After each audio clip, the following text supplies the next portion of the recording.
វា clean up system file ទៅលើហ្នឹងហើយវាអូខេនេះទៅដើរបាទចាំផ្លែចាំដល់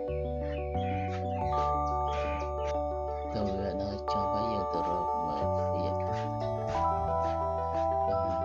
preview window installation បើយើងคลิกវា